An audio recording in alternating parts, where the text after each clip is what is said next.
What's going on, guys? It is Get Scared here, and welcome to some Call of Duty Ghost gameplay. This is some domination on the map Stonehaven, and to be honest, I actually kind of like this map. I mean, a lot of people really don't seem to like it, but it reminds me a lot of Turbine from Black Ops 2, which was an okay map by Black Ops 2 standards. It definitely wasn't the worst, definitely wasn't the best, but compared to the maps in this game, I think this map is pretty good. It's definitely nice and open. Good for streaks, got long lines of sight, but what sets it apart from the other big maps in this game is that it's not cluttered. I mean, there's only a few buildings and places to hide, and there's only like one level for the entire map. I mean, there's not like tons of different levels in every single building and stuff like that, and that's what I really hate about most of the maps in this game. But anyway, guys, I'm going to get right into my topic, but before that, I just want to quickly thank Thunder if he chooses to upload this to his channel, because that would be really, really awesome. Definitely a great thing he does for this community. He's one of the only big YouTubers that actually helps out smaller YouTubers, and I just really do appreciate it, man. So thanks, and yeah, so into my commentary. This is going to be, I kind of wanted to talk about this attack chopper in this commentary, but I also wanted to touch on all of the assault streaks in general, because a lot of people are saying they're really underpowered. I agree with that with some of them, but a lot of them are really, really fun to use as well. A lot of them are good, and one or two of them are kind of overpowered, actually. So I thought I'd talk a little bit about each of them. In this gameplay, as you guys can see, I'm running the SATCOM, which basically sucks ass. I mean, it takes 2 for a regular UAV, so it's basically just a nerfed UAV. The Trinity rocket, which you'd think would be better than the Predator missile and Hellstorm missile from Black Ops 2 and Modern Warfare 3, but surprisingly, it's actually worse, and I'm not sure why. I guess it's partially due to all the buildings in these maps, but the heat-seeking missiles don't really work that well, and I feel like you don't really get too much control over the actual missile when you use it. I mean, like it kind of like resists your movement when you try and make it go somewhere. Like, for example, I tried to get it in through a window on this map. I think it was like Sovereign or something. It's basically like all indoors. It completely sucks. But there are some windows on the roof, and I tried to get it through the windows, and when I tried to fit it through, it just resisted my basically it resisted my analog stick. That's what I'm trying to say, and it didn't go through the window. It just hit the roof. So I don't know what's up with that. So let me know if you guys know. But and then, of course, the other streak I'm running in this setup is the Battle Hind. And this thing, let me just say, this map is one of the most open maps in the game, probably one of the most open maps in Call of Duty history, as I said at the beginning of my commentary. And my Battle Hind got me 1 kill.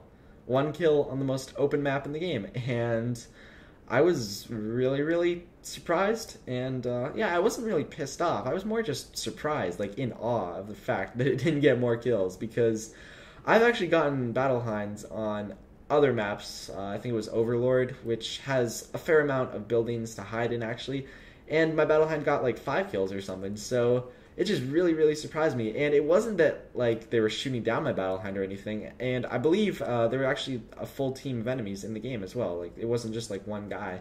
So I'm not sure what was up with that. The assault streaks in this game, they're definitely extremely inconsistent. I would not recommend using the Battle Hind at all, unless maybe you're using a 10 streak, so then when you get your Battle Hind, you can just call it in and wait for it to get 1 kill, if it does get 1 kill, that is, and then you'll get your next streak, I guess. But otherwise, I would not recommend using it.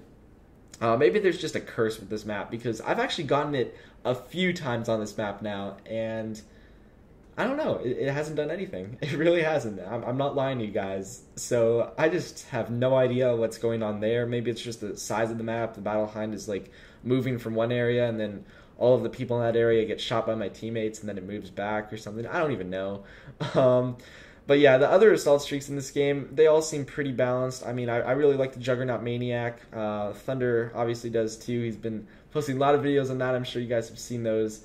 So yeah, that's definitely one of my favorite streaks in this game. It's a lot of fun, and it's pretty freaking good too. It's not like just one of those streaks that's just fun, and like the RCXD, obviously that sucks, but that was kind of fun to use, I guess, in Black Ops 2. But the other streaks in this game, The Griffin's decent, I guess. I haven't actually used it yet, but I've seen gameplay of it. It looks pretty good. The Loki, which is the highest streak in the game, looks like a piece of shit. I don't think I'll ever throw that on.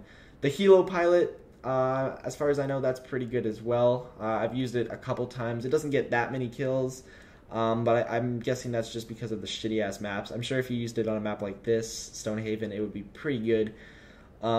It's definitely not as good as, like, something like the Osprey Gunner or the, what is it, VTOL Warship. Any of those streaks, it's definitely nerfed from those, but I think it's still a decent streak. But that brings me into the last streak I want to talk about in this game, which is probably the most overpowered streak in the game. And I don't know if it's really overpowered, but it's just really, really fucking annoying, okay? And that is the guard dog. Basically, it doesn't really work that well in guarding you. Oftentimes, I find that when I call it in, I'll just die, and then it'll just revenge my death. It seems like it's kind of like a martyrdom that you have to actually use. Like, you actually have to earn it. But to be honest, it's really not hard to earn. If you throw Hardline on, it's 4 kills. That's really easy. So, and I find people are running them, like, everywhere, like, nonstop. Like, I'd say about half the enemy team in every single game seems to have a guard dog. At least that's what I feel like is happening. I'm sure that's not true, actually, but it's really, really annoying because you'll find that you'll kill a guy and then his guard dog will just come out of nowhere and kill you. And those things eat bullets. Let me just say that. Those things have at least 3 times the health of a regular soldier in this game. And you can just, like, put 3 bullets in him as he's charging towards you, and he'll just jump right through them and bite your ass off in one hit. And it is really, really annoying. And what else is really, really annoying about it is that, let's say you just walk past a camper and you kill the camper, and then his dog, like, he'll be in the other room, like, beside him. Like, the dog won't even be in the corner with the guy. So it just gets really, really annoying when you get killed by a guard dog like that. So I think it should get nerfed, or maybe it should just be like more like a guard dog and actually protect you instead of just revenging your death all the time, because that just, it gets really, really, really annoying. I think they should definitely lower the health on it as well. I will say this though, the armor piercing rounds do counter it, but I just tend to run silencer and I believe it's grip on most of my weapons, so I don't really have room for that, but I definitely recommend it if you get annoyed by those things. But anyway, guys, that's pretty much the video. I apologize for the pretty lame-ass gameplay. It definitely wasn't the best, but this was recorded like on the first couple of days of Call of Duty Ghosts, and I was just really desperate for some gameplay, so hopefully you enjoyed the commentary nonetheless, and I will talk to you guys later. Thank you again to Thunder if he chooses to upload this, and peace, YouTube.